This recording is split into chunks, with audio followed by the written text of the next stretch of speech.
Hey folks, we're back again. It's Dan and it's Simon and it's JLR and this is Show and Tell. Yeah.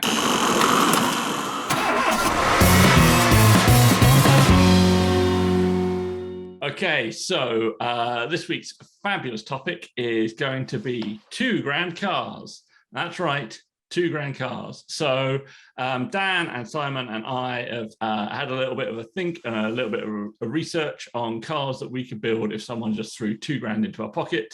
And Jason is going to judge which one he's going to build this year. I'm quite excited about this one because I'm not too aware of you, David, or Jason, your history about building cars. I know the Datsun, and obviously I know you've got the shuttle, Jason. But I know Simon's history very well, and I obviously know my own very well. And Mr. Hinks, if he was here as well, we have previous form for building cool cars for under £2,000. So yeah, my thinking was when I bought the Datsun, it was 1,200 quid. So adjusted for inflation, it's about £2,000. And although inflation this year, maybe it's going to go through. It's just maybe adjusted for 10 grand. But yeah, like so, and it's kind of I was like, well, if I was me, however long I've owned that bloody car, 12, 13, 14 years, if I was me now, and I had £2,000 again, like what could I build for my money? I put no limitations on age of cars or any of that sort of stuff because, again, at the time I was a bit like that as well. I was happy to buy something from the 90s. I bought something from 1979, but equally I could have bought something much newer. So actually, seeing as he's introed, Dan, I think you're going to go up first. What you got for us for your £2,000? It's a good job you didn't put too much specification on age, because my selection only just kind of creeps into what we kind of have a cutoff for what is retro anyway. And although I always tend to do something different, I've actually gone back to the same model of car that I've done before. In fact, my last build, I've gone back to an A2 because I had an idea to do for an A2, and I didn't want to change my A2. Because I really like it, and I was considering cutting half of it off and putting it on the wall at Tab, because nobody wanted to buy it, because I did the typical thing of building something and then getting bored and wanting to sell it. Nobody wanted it, so I was like, actually, let's just stick it on the wall and call it a piece of art. And now I've changed my mind, and that's going to get squirreled away for a future different project again, not the projects that I'm going to think about in this video. But what I wanted to do is take another A2 and do an A2 all road. So go the opposite way to cars that I've done in the past, and cars that the modifying typically, and a lot of people in the retro world will just think, get something, put it on some wheels and slam it on the floor, or at least lower it a bit. Well, I want to go the opposite direction. I want to lift an A2. Safari all the things. Safari all the things, exactly that. I really want to safari a car, and I think the A2 would work quite well in the all-road kind of theme of things. So I had researched into it previously before you brought this subject up, so I've got a vague idea. It's easily doable under the £2,000 budget. A2s for ages were this really weird depreciation-proof car. They sort of sat at about £2,500, £3,000 for ages, and you could not buy one for less than that. Now they're very affordable, unless they're a really, really good example. They all tend to be somewhere between 700 and 1,200, 1,500 quid. So you could buy a nice one for under £1,000. Yeah. Petrol or diesel, doesn't really matter. If you want the affordability of a diesel, 3-pot diesel like in mine, absolutely fine. Suspension-wise, it shares the suspension with first generation Audi TT, A3, and Skoda Fabia. Skoda Fabia stock shocks and springs are the same mounting, but are approximately 40 to 45 millimeters longer. That's a bolt-on lift straight away. Like mine. There are companies that do off-the-shelf lift kits for first-generation Audi TTs, because lots of people have actually jacked those up and safaried them. Yeah. So you can get spring spacers for the rear beam, and you can get top mount spacers for the fronts, which spaces the top of the McPherson strut down. That will get you another 45 to 50 mil. So you're looking at, getting on for an 85 to 100 mil, depending on what you decide to spec out of lift on an A2. That's awesome. Yeah, That's a lot of facts. That is What the fact? Exactly. It's all done through some research. So wheels, you could get some banded steels or some relatively chunky steels to go on there and put some suitably knobbly off-road tires on. Cheating slightly within my budget. I already have possession of the most ridiculous set of adapters ever. They go from 5x100, which is Audi A2 stud pattern, to 8x165.4 or something bizarre like that, which is actually US truck pattern. I bought those with the intention of building a Mark II Jetta / Golf wagon, which somebody beat me to the punch to, but putting Hummer H2 wheels on it. And I've got the spacers, the adapters. Picking up a set of wheels, you could probably do, get some imported or get somebody to bring some over with you if they're coming over from the States as hand luggage. I've done that before. All four of them. Before. Yeah. I brought back wheels from my A8 as checked baggage, set of 19s, many years ago. A set of 19s. Yeah, a set of 19s. So wheels and tires were probably 600 or 700 quid. The suspension, the used ones, you could do relatively cheaply. I was going to say wheels. You could go like Subaru Forester steels, because they're 5x100 as well. Those pressed steels that would look really good, like they used to run chrome on mini trucks type thing. They'd look super, and some big tires. Yeah, knobbly tires aren't going to set you back very much. Do you know what this got in my head? Gambler 500 written all over it. Yeah. So I think the Gambler 500 guys apparently have plans to come to do an event in Ireland at some point, because I was chatting to those guys a little while ago. So if that happens, we should make this happen in some manner, because this sounds like an ideal thing. You heard it here first, folks. You heard it here first. All of the arches on an A2 are plastic. So the rear arches are just plastic bolt on, which bolt into the aluminium frame. So you can cut the lips without having to worry about cutting into the monocoque. And the front wings are also plastic, so you can cut radius the arches on those as well if you want extra clearance for your knobbly tires. And then fabricate some sort of weird ball bar and put some LED spotlights on it and paint it in some satin grey, camo paint style. Yeah, I think you get the look relatively cheaply, but the base car would be quite affordable. A set of second-hand suspension, the spacers I think run to about 120 quid for the TT suspension spacers. So I think that's easily doable on the two. I was about to say, Simon, have you thought through yours as much as this? Because I certainly have not thought through mine anyway. I don't even know the idea and how to build it.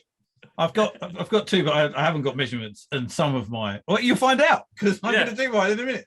Do yours out. I like that, Dan. Jason, file that away in your brain. Yeah, remember that. Simon, you're on. Yeah. So you got two. You're cheating because you got two, but well, my first one is this, which I'm showing to the guys now, but might be on your screen. It could be. It is a Mark V / Mark VI Escort Estate. Everyone's favourite Escort Estate. That's right. It's on eBay for £1,999, which is nearly £2,000. And how are you going to modify it for a pound? Because, as you well know, we're capable of bartering, aren't we? So bartering? What are you going to do? Exchange it for some chickens? You trying to tell me you don't knock money off all cars? That's haggling, not bartering. All right, thanks. In case you viewers don't know Dan very well, that's Dan. Dan puts the Dan in pedantic. So there we go. Simon, you're on. Anyway, so it's white, which I quite like. And I'm going to haggle the price down. All right, Dan? Yeah. And then I'm going to knock off like 300 quid. And with my 300 quid, I'm going to buy those beauties. A set of RS Turbo 3 spokes.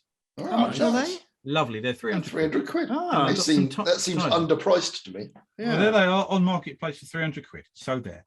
And So that, then get those for I'm gonna 250 quid. I'm gonna find some means of lowering it. Maybe the springs could make their way to being a bit shorter.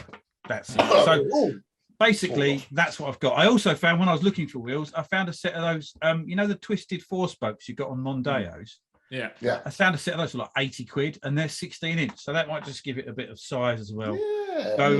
So basically, that would look nice. The wheels could be white or even like a peppermint or something for a bit of 90s feel. Nice. But even in silver, it'd just be a classy little ride. Actually, looking at the ad, it's a one-owner car. It's a really nice car for £2,000 for a nearly classic. Or, as I'm going to get it for, 1,700 quid. You can't go far wrong. So that's my first choice. And then I've got another. Also, it was a diesel. How exciting! And my next choice, I'm not skirting those borders of retro. I'm going straight in with a classic. Oh, Dolomite. I've got a Dolomite 1300. For some reason, it's 1,400 quid.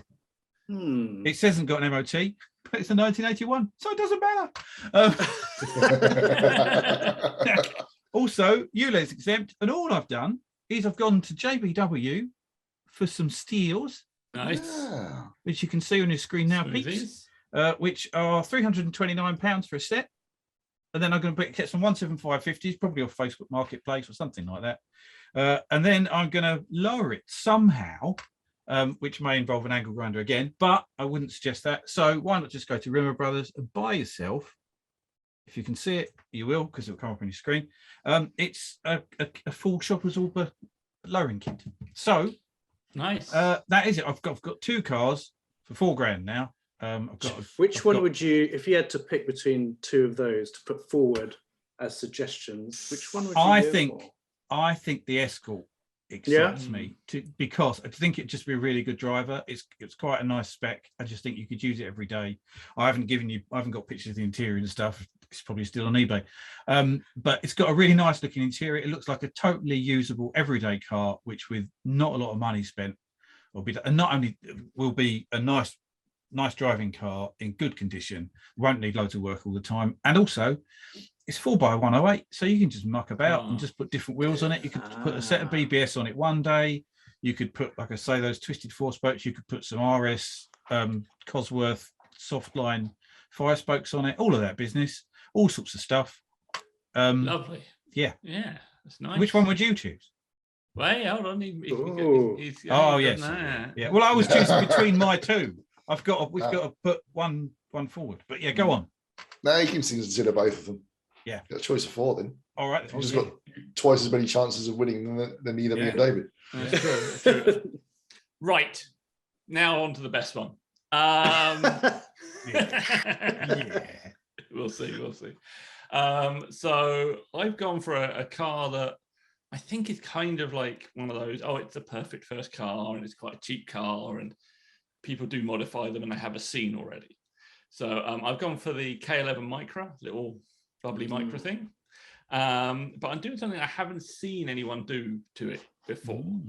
So you can pick these up and they seem to vary wildly in price. Like ideally I'd get a 2-door, but I've seen them for about 1,400 quid for reasonable condition. But then I've seen some crazy low mileage ones for like $3,000 to $5,000, which is insane. I don't know. Prices jump a lot as well for pre to post facelift as well, because everybody wants the pre facelift version. So like I'm not really 100% sure on. I won't go like this is the car because I don't know. But there is a range of Nissan Micras that you can get for definitely a lot less than $2,000. I've seen them at 750 to 1,400 quid, and in 2-door. 4-door this style will work as well, though, if you want to go even cheaper. And I'm going for classic Moon Eyes style. I love me some Moon Eyes cars. They look great, and it's such iconic style. So first things first, big elephant in the room is the fact that I'd need to either find a bright yellow one, which do exist. There are bright yellow Micras out there, or I think we'll be going down the Dan graffiti paint route. Yeah. So, I think even if you could find a yellow one, the shade would be wrong for Moon Eyes. Yeah, it has to be that proper Moon Eyes yellow. Yeah, so it'll be some graffiti paint going on, which is all fine. I think that's well within budget. I think within the budget, I could probably get proper lowering stuff for it. Could use the angle grinder technique if one were inclined, but there are lowering springs out there. There's loads of parts for these things, and they're not expensive. Adapted on coilies. Sorry, Simon was probably going to say the same. I was going to say they stick other stuff. People used to use Daewoo-Mati's front struts, which would do it as well. But yeah, I think basically you can do them. Coilovers. Yeah. Set coilovers in the price. And then probably actually steal some of Simon's chrome smoothies that he's had. Moon discs. I was going to say I don't want to go moon discs. Moon discs are an option. So if I'm running out of budget and I've still got the steelies, I can go moon discs. I can put some slightly bigger steels on, go some slightly bigger moon discs. But ideally, my favourite look for Moon Eye style cars are like the Krager 5-spokes, and the chrome smoothies. I just really like that little baby hubcap thing. It just looks really good to me. It's like really classic style. And then just a sticker pack. I need my little Moon Eye stickers in the bottom left, just on the inside of the wheel arch. Comes to an end at the bottom of the door. Moon Eye stickers, lowered. Job's a good one. But what I like about that, and what I like about all of these other builds actually, is that that's a good start. But it's something you can keep adding to. Yeah. So you can go much further with the Moon Eye style. You can get all tiki stuff on the inside, and there's like 1,000,000,001 accessories, and there's the aerial balls and all of that stuff. And you could eventually get like a really nice paint job done on it and get some proper Krager 5-spokes and all that kind of stuff if you really wanted to go all in on it. But for a starting car, you can start for under $2,000, and you're away with just a car that's going to look awesome rolling into anything. Like it's like a really cool, iconic car. There you go. That's my build. Moon Eye's Micra K11. Nice. I like that. Jason. Right. So, David, with the K11, love the K11s. I think it would make quite a nice town car actually. It might be a bit too bright for myself. But I think with the discs and everything, I think that'd be quite a nice look. Now Simon's, I can't say that I've ever seen like an Escort estate on the road like that, as in an estate around here anyway.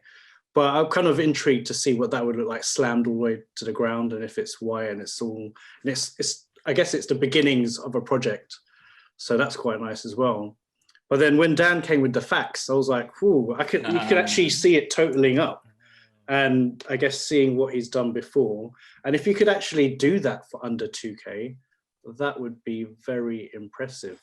So I think I'd probably personally go for Dan's. You're fired. Right, that's it. The winner is me. Right. That's most likely to get it done. The difference between him, me and Simon, is his will get built. It's easily attained. I think the direction you're going with the wheels. I think if you tried sourcing a set of Hummer 17s, that's going to put quite a big dent in the budget. Whereas Simon's excellent suggestion of looking at Subaru wheels, because they're the same stud pattern, you should find something suitably gravelly to go on. Well, we look forward to you building that, Jason. I was going to give the money to Dan, and then I'm just going to. Oh, excellent! Thanks very much. I'm just going to produce it. We're going to crowdfund it. Dan's going to spend it on Cutlass parts, right? Yeah. Let's go to the news, and then no, just not on the Cutlass. Going to go to the news, and then back with our heroes of the week.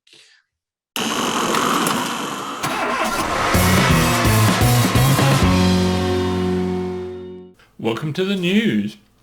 A casual affair today, mainly because we've just got events to go through. So let's start off with Bewley, who have announced their calendar. So they got their series of like simply events.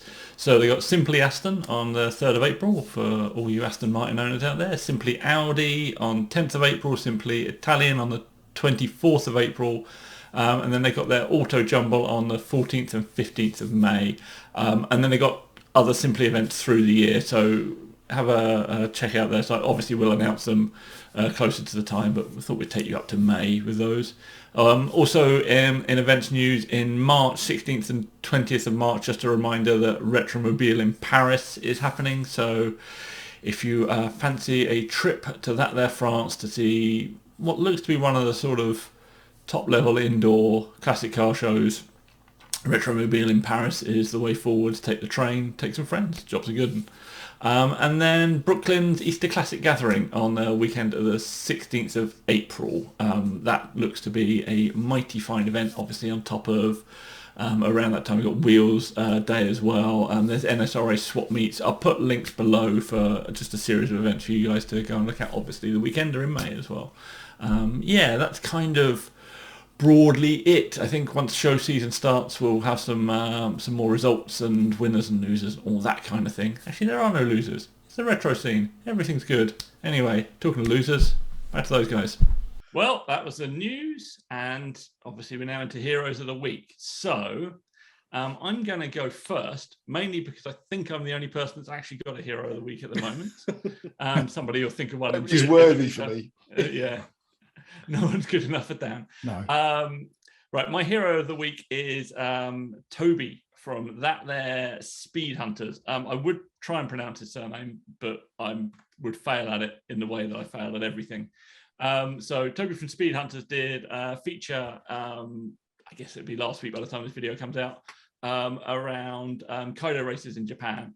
And just being out on the road with one, and it's just a great feature. They get pulled over by the police and they go and see some guy's collection, and there's like a really nice sort of interaction. The police interaction is just very cool. Like, it's just, yeah, it made complete sense to me when I was reading it. I was like, yeah, that makes sense. That's how that would work. Having sort of been out there and done a little bit of that stuff. So yeah, I really thoroughly recommend that feature. It'll be linked somewhere, maybe even on the screen right now. If not, it'll be below, but it might be up there if I've worked it out. But yeah, go and have a read of that and check out his photos. Toby's a British guy as well, so he came to Retro Rides Weekender and said he enjoyed it. So nice. Even better. What a lovely man. Well, of course you would. Tickets are on sale now. Links are below. Yeah, I think that's kind of my hero of the week right now. Anybody else got a hero of the week in the last 2 or 3 minutes? I've got something that I remember seeing. This particular week, but within the last month, I saw. That's not to say it happened within the last month. Have you seen that video of that guy who's at the circuit and he does a full 360, and then into a drift straight away? He doesn't do the 360 and then go straight and then drift. He's just like 360 like entry. I have not. Yes, a 360 entry. It is like watching something quite special. It is driving beyond thing. He's a hero. It will be on your screen now. Wow. Oh, look at this. And into a drift. That was pretty spectacular. That's it. He is a hero. That's it. Because he doesn't do the 360 and stop. He does the 360. What's really interesting with that is seeing people discussing that in non-car communities. So that's popped up on, like, because it's like really bonkers looking. It's popped up a few places, and people would be like, "Oh, he lost control but managed to save it really nicely at the end." I'm like, no, he was in control the entire time. And yeah, like it's just interesting seeing non-car people that don't really understand it. But it's pretty cool. It's the same as non-car people commenting on cars that are on bags. But you couldn't drive that round here and never go over a speed bump. Yeah. Until I press the button. And then it goes. No, it's all good stuff. Yes, good pick, Simon. Thank you. Well, I think possibly for the first time in a little while, we may have a video that's the length that it's supposed to be. Like mine. There it is. There it is. Do you think I should do a stupid long waffle that you can cut off? No. Oh, okay. Right. Thanks, everybody. It's been emotional. We'll see you next week. Goodbye. Bye. Bye.